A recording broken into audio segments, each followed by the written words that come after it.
Hi, my name is Stephen Rafferty, and you're watching These Are Questions. This is the internet show where I ask people questions about things, life, and such not. And today's guest is a talented musician, songwriter, and singer. Please welcome Christine Sako. Hello. Welcome to the show. Hey, thanks for having me. Before we get into the show itself, I need to explain the rules of These Are Questions. Christine, I'm going to ask you a series of questions that are going to be based around your career and aspirations, along with a mixture of questions that are going to be based around things that are random and, well, borderline idiotic. Do you accept those terms? I do.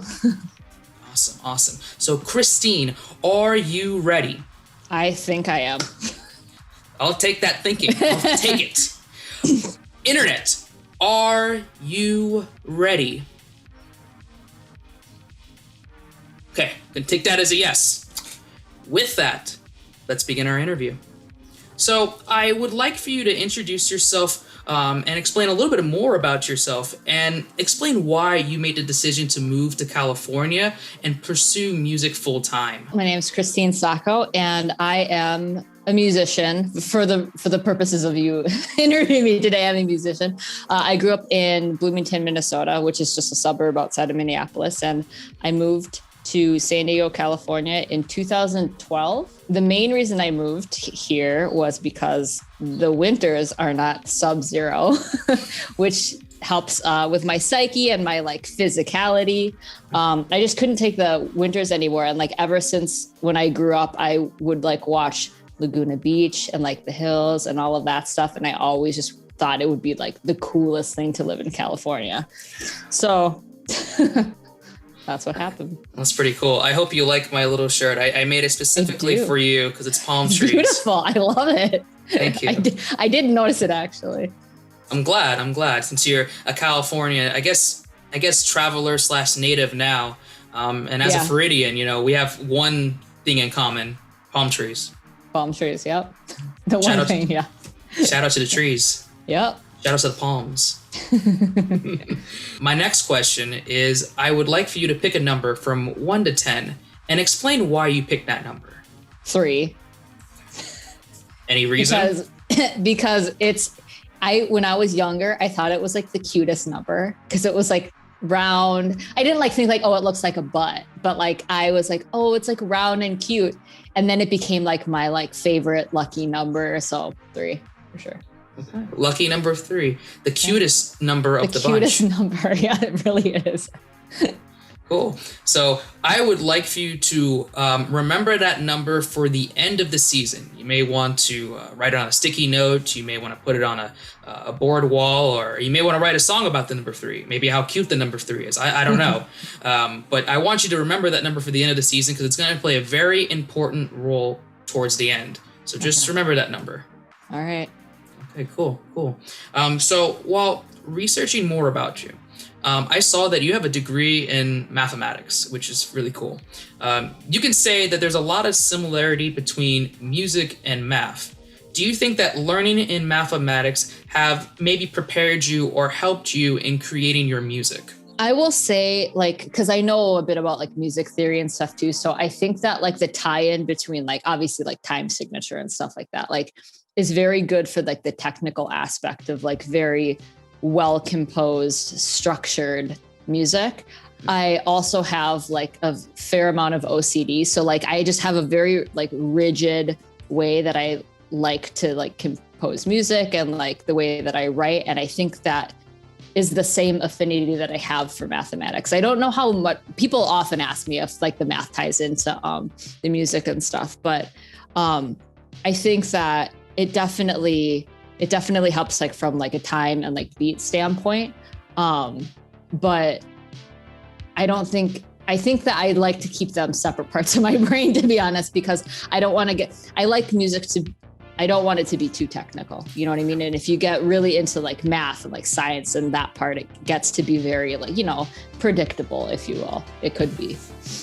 I can see that, maybe too much knowledge on both areas, and when you're combining each other could lead to some, I don't want to say confusion, but just some I don't know what the best word is, not distress, but just some some difficulty, you can say, in between. And, but one thing you could say is that, a lot of musicians are very smart. And since you also have an element of learning different, I guess, math equations and math problems, you can say you're like double smart, like double genius. I like to say I'm double genius.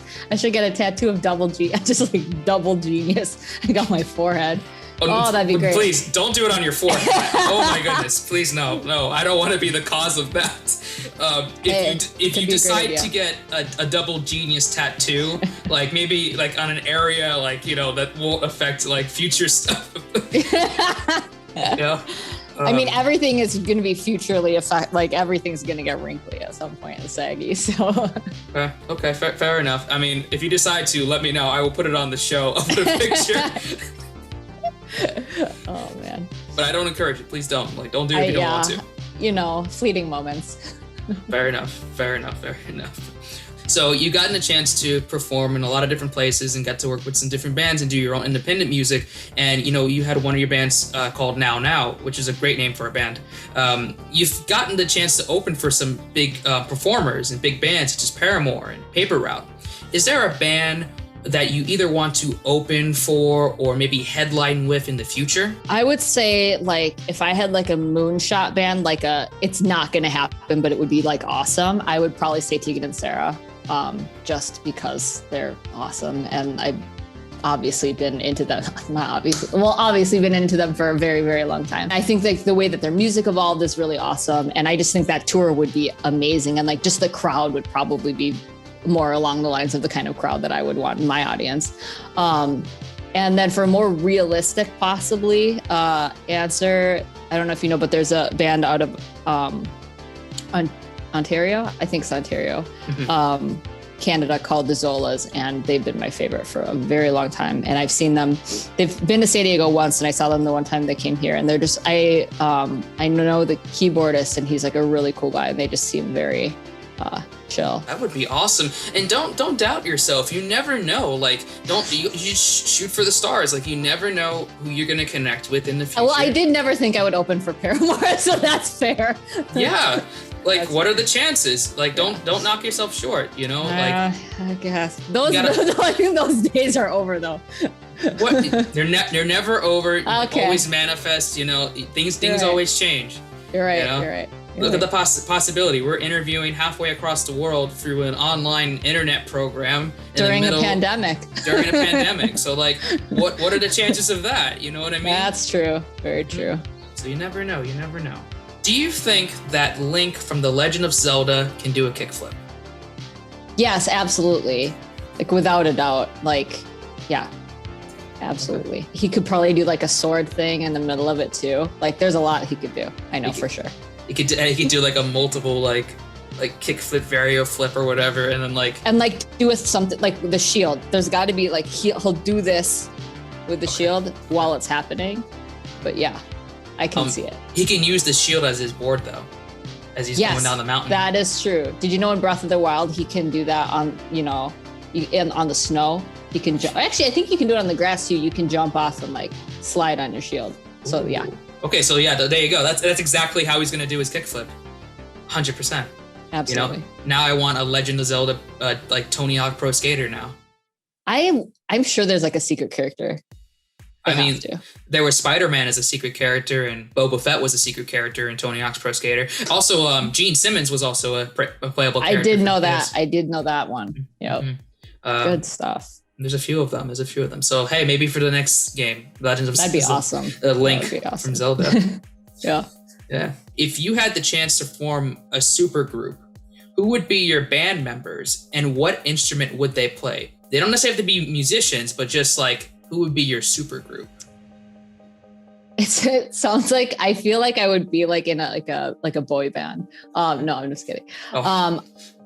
I would say I would pick musicians just because I know they can play. I know they can play the instruments. I would say, I honestly don't even know what I would do. Maybe I would like sing and play guitar and like maybe play keys. But I would be in it. I would pick myself. I just so I could like have fun. I'd probably pick Kevin Garrett on guitar. He does like mostly acoustic stuff, but like obviously I'm sure he can noodle a bit on electric if he needs to. Esta Heim from Heim for bass because she's awesome. Charlie Puth for keys because he's awesome and has perfect pitch. And the drummer from Bombay Bicycle Club on drums. Okay. I know he has a name. I apologize, but I don't know what it is. It's okay. No worries. We'll put it on the screen, so don't worry about it.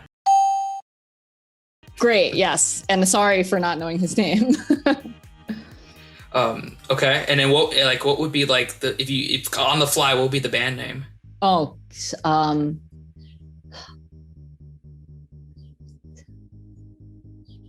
I feel like I have no idea. Wallpaper. Ooh, okay. Wallpaper. Oh no. I like it. Sounds cool, but I feel there's like Japanese wallpaper. I feel like I'm like taking something.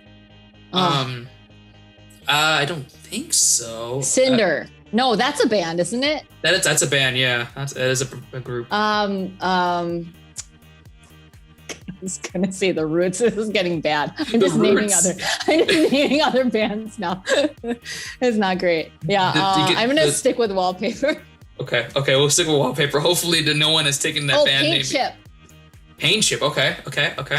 I like that. Swatch. I don't know. It's getting weird. You could do Paint by Numbers. That's one. Ooh, that is a good one. I feel like that's got to be a band. Someone's got it. Like even if it's like some underground, garage band or something. Okay, we'll switch it to Numbers by Paint. Yeah, that's great. Perfect. We'll have the legal distinction. Yeah, just switch it. Okay, cool. Numbers by Paint. Got it. Awesome. Can people exist without smartphones? Yes, definitely. Well, I mean, I don't know. What is the specifically like, yes, they can. It's possible. I feel like stripping people of them at this point in the world people are going to exist. It's going to be different, but it's going to happen. I mean, if in this world. What is the creative processes in developing your music? And which song or album was the most challenging to create so far? My creative process, when I created my first album, it was solely for the purpose of being like, I'm making an album now. And in that same, to answer your other question, it was definitely that album because I had never done it before. I'd only made like EPs that weren't, they're not like on Spotify or anything. They weren't actually like released in any sort of professional form. So like, it was sort of daunting to be like, this is everything I'm doing is part of a bigger vision. And to make it cohesive and everything like that was kind of challenging. But I think now, I have a lot to say about the way that the music industry shifted after COVID, especially with like people having to release singles to make money instead of like, saving up for all of their songs in order to have like an EP or an album. That's like, you got to get your stuff out there as soon as you can, just so you can make money. If you are one of those bands or artists who, rely on that source of income for a living. So I think the world is getting sort of used to more of like a singles based type of release style from artists. And so I think, at least for me, there's a little bit less pressure. I'm not like, feeling like I have to, create things on a regular basis. But at the same time, having so much free time, it's kind of nice to have the luxury of being like, oh, I could write a song today. Honestly, most of the times when I write a song, though, it's not like I'm going to sit down and write a song. Like I'll be in the shower and I'll just like think of something and then I'll quickly get out of the shower, write it down, and then sort of iterate off of that. But I usually try not to pressure myself into being like, okay, sit down and write a song. Like I can't work under those circumstances. It has to be very, natural and like on a whim. And then once I'm working on it, obviously I can say like, okay, now I'm going to work on this project because it's already started. But at the very beginning, I don't say I'm going to do it. It just sort of happens. Okay. Well, that's good. It's kind of like a natural whim. And when you're like your mind and your body wants to write something or wants to come up with something, I think that's kind of a more natural where it's not like you're forcing your body to do something that it doesn't want to do or when you don't want to do it. it's not easy if you're a full-time creative or a full-time musician or performer who has to constantly produce new stuff or constantly produce things. It's very draining and challenging, and most people won't understand it unless they're in their respective fields and they've been through it. You get burnout easily. You go through the ringer. It's a process, and like definitely, if you have a lot of challenges and things happening, like it could be jarring. Yeah, for sure. Definitely. And I was listening to your latest single too. This is not question related. I just wanted to mention that your latest single, Sediments, which is really good. I just wanted to put that in. That's a really good song. And we'll plug everything in at the end of the show, but I just wanted to mention that. And cool. it kind of go with the latest release, and kind of goes what you're saying, like a single coming out when the musician or when the artist wants to release it, and more people are kind of going away from, traditional albums necessarily and going to more just one-off and just getting it out there. Yeah. And that for me was a very interesting release too. I hadn't released music in over 2 years. And like that one was like one single that I hadn't released my previous music in like a couple of years. So it was just very, last year, because of the pandemic and having more time, I like got more music equipment, and I got back into music. I hadn't really been, in that mindset. I had been like working a lot, and I was just like, okay, well, I'm a musician because I play music, but I like wasn't on like a specific track to be like, I'm going to release this and I'm going to do this, because like I said, it does get daunting for me sometimes, but I just got very, very motivated last year, and like I bought a new piano and I just wrote a bunch of stuff, and I'm like, I haven't done something in so long that is like consumable for people. Like I might as well just try. And so I did it. Yeah. And that's what you have. That's half the battle is trying and seeing what works and what doesn't work. And like, I hope you continue on that. I think you will. It seems like you're planning on potentially doing more stuff and getting more opportunities out here. So I'm really looking forward to your progress and your continual growth. Thank you. You're welcome. And going with music, my next question is what is a great piece of advice for maybe someone that has been playing for a little bit, but they kind of want to take it to another level or potentially try to pursue it more frequently? What is a great piece of advice you can give to them? There's like a fine balance between like, you could say like, oh, just make sure like you like practice a little bit each day, or like make sure that you devote a certain amount of time to it each week or something like that. But I feel like, and this is sort of like keying off what I said before, like I am very much of the type of musician that like needs to make the music like my hobby and not my job. And so I think at the point where you feel forced to do something, like don't force it if you feel like, you can't play that much, but you also won't ever feel like you can get to a certain level that you're trying to get at if you're not getting better. Like if and you're not going to get better if you don't keep playing. So it's like sort of like a catch-22, but like keep it fun. Like don't play and don't like write music if it feels forced. Like turn it into a game, like be like, okay, I'm going to pick a category and I'm going to write a song about this category or something like that. There are ways to make it fun and keep it something. You got to make sure that it stays something that makes you happy and not something that you feel like, oh God, I have to do this now. Cause then why are you doing it? I have one more question to ask you, Christine. Sure. And it's not so much a question, it's more or less a scenario. I'm giving you the scenario. You have the power. You have the power to perform anywhere in the universe. What planet or galaxy? Oh God! I could feel the trepidation in that response. I was like Germany, and all of a sudden I was like, whoa! As I said, you shoot big. Many possibilities. Yes. Yeah. What planet or galaxy would you host a unplugged acoustic music session?